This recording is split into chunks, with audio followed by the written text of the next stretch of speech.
Kenya has long been associated with rallying in Africa. The Safari Rally dates back to 1953 when a group of motor enthusiasts decided to do a rally to commemorate the coronation of Queen Elizabeth II. It became one of the most demanding rounds of the World Rally Championship. Its winning roster boasts such greats as Joginder Singh, Shekhar Mehta, Hanumikola, Colin McRae, and was the event Yuha Kankunen won his first World Rally. Ian Duncan's illustrious career includes winning in 1994. In 2003, it lost its WRC status, but still remains an FIA Africa Rally Championship event. It is also the fifth and the longest event on the Kenya Rally Championship calendar. Ian Duncan arrived off the back of two consecutive wins. Having beaten Carl Tundo in Nakuru, the battle for championship is reaching a critical point with extra points on offer for the Safari. I think just start off probably a bit cautiously. I think this will be another rally with punctures, so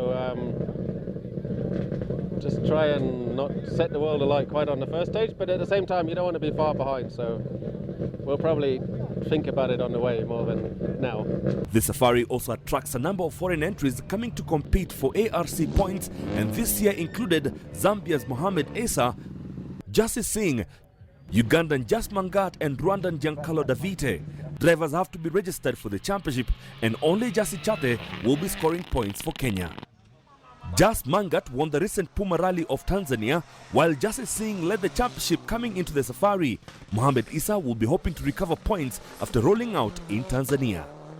I think my goals have changed slightly since I've been over the route. I mean, it's a long rally, very rough, and I think mostly my strategy now is to survive. We're hoping to kick back, see what we can do here, push a bit if we must, and definitely go home with some points. Under the watchful gaze of Kenya's first president, Jomo Kenyatta, the crews assembled outside Nairobi's famous conference center early on Friday morning for the start of the 2013 Safari Rally. The Honorable William Ruto, Kenya's vice president, was on hand to flag off the crews, starting with defending champion Carl Tundo. The crews headed out to Jamhuri Park for the only stage of the day, a crowd-thrilling special stage held at the autocross track, pitting two cars against each other in separate lanes with a high cross of a bridge.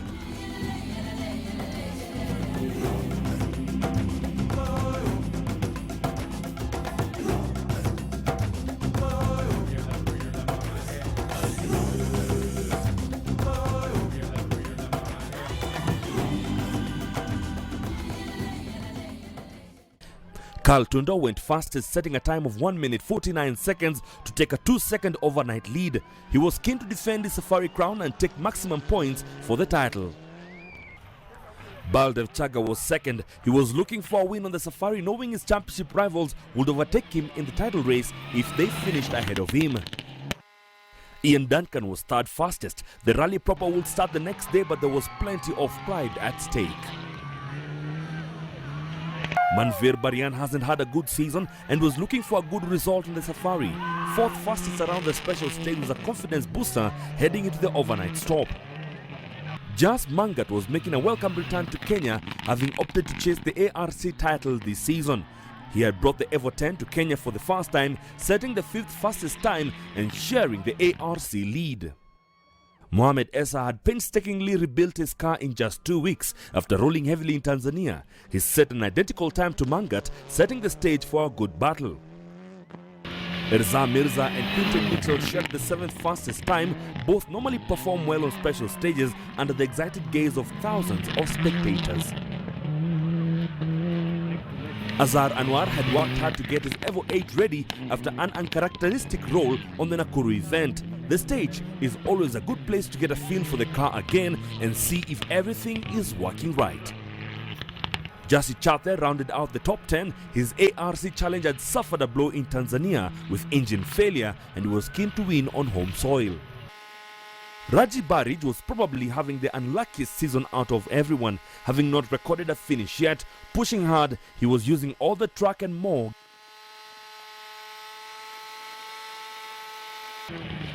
Jaswinda Chana went fastest in the SSPV class in his old Toyota Celica, the same model which had had so much success on the Safari in the early 1990s. Alisdair Keith went second fastest in his aging Impreza. He was looking for a good result after missing Nakuru. The extra points on offer could make up the difference in the title race.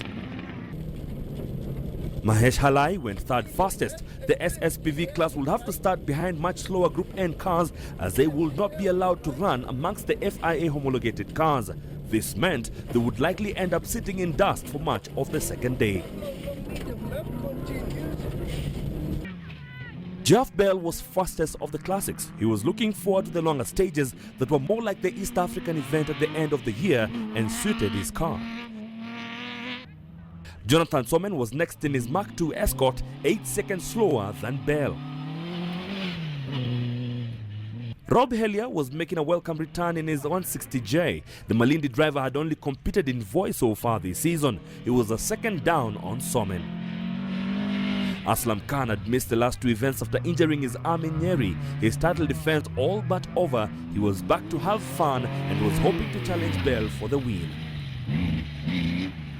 Adnan Suhail had lost ground in the two-wheel drive category and desperately needed to win on the Safari if he had any chance of catching back up. Fastest on the Super Special was a good start. Dennis Mwenda was happy to settle in. Not pushing too hard on the special stage, he was focused on the long 2 days ahead. He dropped 3 seconds to Suhail. The crews headed back to Park Farme at the KICC for the night, ready to commence to rally the following morning. Day 2 will be the longest day of the event. 6 stages in total, covering a competitive distance of 170 kilometers. The cars will descend into the Rift Valley starting near Maimahio at the base of Mount Suswa. They will face a tough opening stage up the Rockery to Rifle Range behind the Ngong Hills. The second stage will be a mud dash to Ole Polos before another long 40-kilometer stage from Konabaridi to Kajiado. A chance to service the cars at the Kajiado Service Park was followed by 2 fast stages from Isinya to Konza and back to Andy's Corner. The cars could then service again before the final stage of the day took them from Orient back to Ole Kajiado. Park Farme will be at the service park for the overnight rest halt.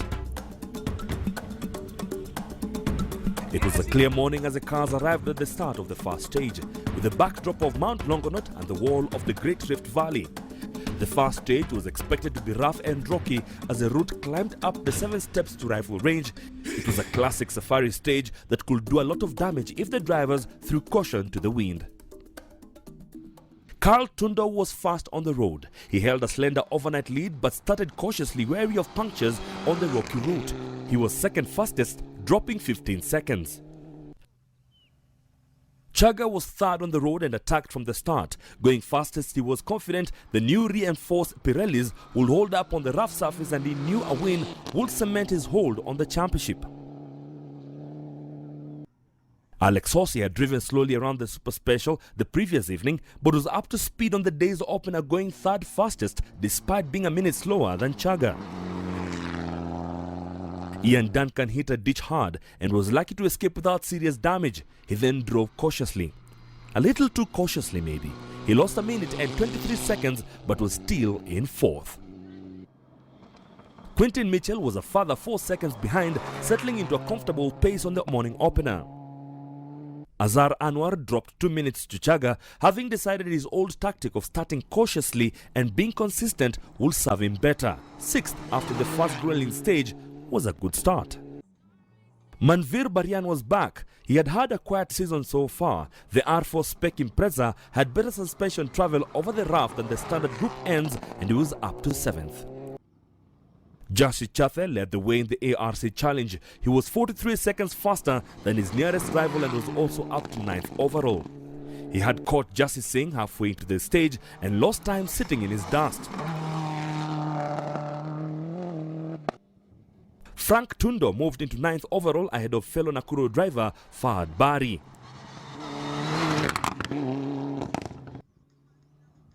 Bari was another driver who had worked hard to get his car ready after a roll in Nakuru. The damage had been mostly superficial, his confidence barely dented, and he rounded out to the top 10. Raji Barij's rally once again got off to a difficult start. Punctures cost him 6 minutes and he dropped down to 28th overall. Giancarlo was the first of the foreign entries, going 11th fastest. The rough stage was harder than he was used to on the other ARC events. Jas Mangat was familiar with the stage. After competing on previous KNRC rounds, he lost 3 minutes to the puncture and dropped down to 17th overall. Mohamed Issa was expected to be quick. He had upgraded the kart but used the wrong setup. He damaged the suspension and got a puncture, losing 3 minutes to Chathe. The SSPV cars were forced to start behind the last FIA homologated Group N cars. Jaswinder Chana was quickest but was down in 25th overall. Alisdair Keith struggled in the dust and lost over 2 minutes to Chana. Joel Mushiri was third fastest, but he too lost time, a further 2 minutes behind Keith. Mahesh Halai went fourth fastest. There was a lot of rally miles left to make up positions. The SPV category saw a few cross-country raid cars make an appearance for the first time this season. Just Zubier led the way in his Land Rover Tornado, which was well suited to the rocky section. Nish Lakhani is the defending cross-country champion in his Land Rover Hybrid and will be looking for a good result on the Safari to add to his accolades. The Classics also had a run behind the main event. Geoff Bell was fastest and despite being in dust still managed to be 21st overall. On the first stage we caught the dust of the back of the group ends after about 10 Ks. So we managed to pass one in there, but it was just the whole stage was just dust. Rob Hellier in his less powerful 160J dropped 4 minutes to Bell to lie second in class, but sadly would retire when the drive shaft snapped at the start of the next stage. Aslam Khan enjoyed a stage that was more similar to what he would face at the end of the year and pushed the Porsche to third fastest. Jonathan Soman was fourth fastest in the MK2 Escort, a further 20 seconds behind Khan. Championship leader Hardev Singh Sira started cautiously in the Ford Mexico, keen to finish well and not damage the car. Dennis Mwenda punctured in the stage but was still fastest in the two-wheel drive category, opening up a 2-minute lead. Adnan Suhail was also struggling with punctures. He lost more time than Mwenda and dropped behind. Dalbir Thethi's consistent finishes had put him in the championship lead. He was third fastest but would be forced to retire before the first service. The short Kimuka to Ole Polo stage was stopped by the top drivers after they encountered a wedding procession that had entered the stage halfway through from a family compound. Safety comes first and the organizers cancelled the stage, giving the following crews a scratch time. After a remote refuel, the cars then proceeded to Kona Baridi for the start of the longest stage of the day. It's a familiar stage, fast and smooth with lots of jumps. There was still plenty of rocks and ruts to keep the drivers on their toes, with spectacular scenery as they follow the edge of Rift Valley before dropping down to Kajiado.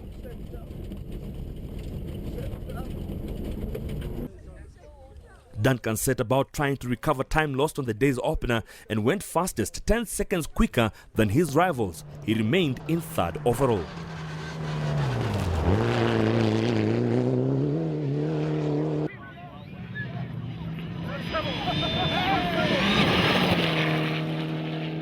Unbelievably, Tundo and Chaga set an identical time of 20 minutes and 44 seconds over the 44-kilometer stage.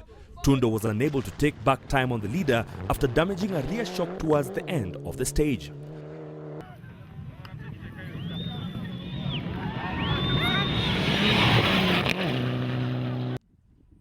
Chaga was pushing hard to keep hold of his 13 seconds advantage going into the first service at Kajiado. The Evo 10 was nicely balanced for a fast open stage.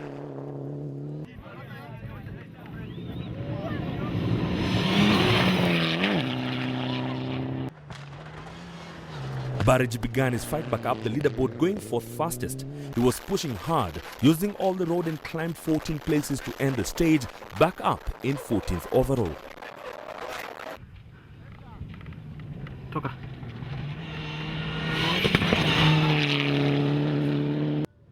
Azhar Anwar was fifth fastest. He moved up to fourth overall after Mitchell and Hossi hit problems.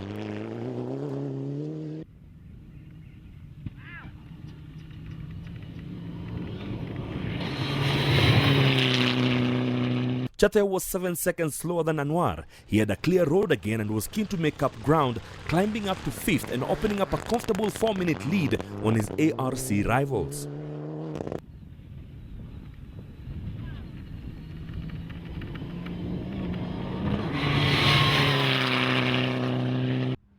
Baryan lost 23 seconds to Chathe and dropped behind the Kibos driver to 6th overall. Rajbir Rai opened up the Evo 10 after a careful opening stage and went 8th fastest. The car was sitting well on the fast, smoother section, boosting his confidence. He moved up to 10th overall. Fahad Bari got the better of Frank Tundo on this stage, beating him by 8 seconds to close the gap to just 4 seconds. It was developing into a good battle between the stablemates. Frank Tundo rounded out the top 10 and was still holding on to 8th overall, who would have to move up a place when Horsey retired in service. Alex Horsey was once again let down by mechanical woes. This time it was a faulty fuel pump and wiring. Despite lying 7th overall, the crew couldn't find the electrical fault and retired. Quintin Mitchell also dropped back with a puncture. His nut gun failed and they lost over 5 minutes, dropping back to 11th overall.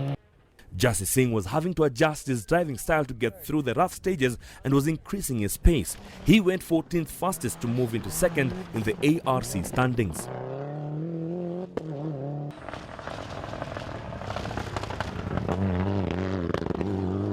Jas Mangat caught Davite early on in the stage and unable to pass the stricken Rwandan, he sat in his dust for nearly 40 kilometers, costing him 5 minutes and dropping to 3rd in the ARC standings.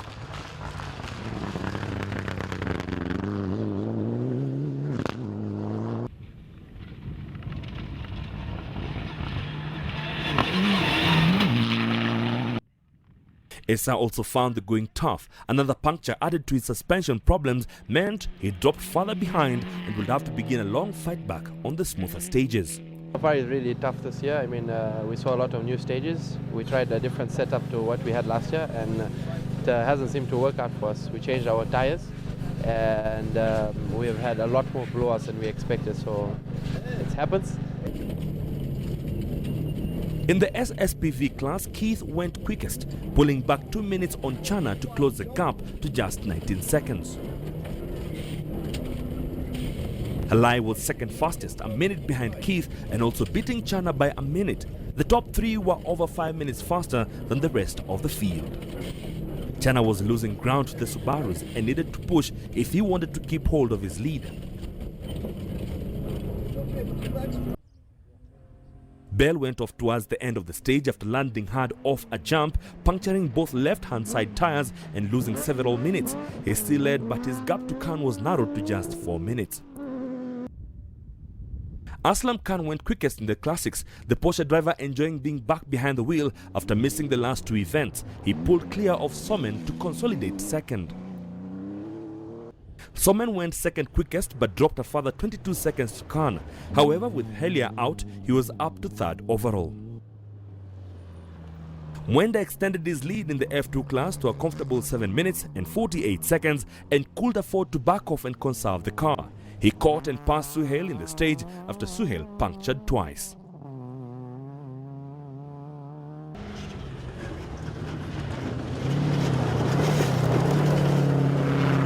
The cars arrived in service in Kajiado after a grueling morning's work. The mechanics set to work repairing the damage ahead of the afternoon loop of stages. Chaga held a 13-second margin to Tundo and reported no problems with the car. It's really tricky out there, very rocky. Any wrong maneuver, your wheel in the wrong place, you've had it. It's not forgiving. It's not very forgiving. Tundo replaced the damaged shock and was ready to attack, determined to regain the lead on the afternoon loop. Actually, the first section was which shook us a bit. There was traffic on that, so we were not fully committed. So we dropped some time to Baldy. We are, I think it's 12 seconds behind, but that's okay. And it's still the beginning of a very long event. Duncan's mechanics gave the car a thorough check to see if there had been any damage on the opening stages. So we hit one ditch quite hard, so we just have to check. I think it's okay. Like, we're a bit behind, so we have to hurry up, and then okay, also be careful not to get a puncture, because that second section is quite a killer for tyres. So it's, Isa Amwari's morning had been a disaster. 3 punctures meant he was forced to run on the rim, destroying the rear wheel completely. The service park was a hive of activity. The morning stages had been long and hard. The next 2 would be smooth and fast, and the cars needed to be in top condition. So far, so good for us. We didn't have any punctures, which other guys are suffering from. We had a clean run. We have a few problems though, power steering problem and exhaust got cut, and we had no sensitive. but we managed to come back here for service and they'll sort it out for us. Crews headed to Isinya for the stage down to Konza before looping back to Andy's Corner and Kajiado. Combined, they will do 55 kilometers, but the route was smoother than the morning stages. Tundo set about catching Baldev Chaga but punctured early in the Isinya stage. Pulling over to change the tyre, they lost nearly 3 minutes. They went quickest on the next stage to recover time but returned to Kajiado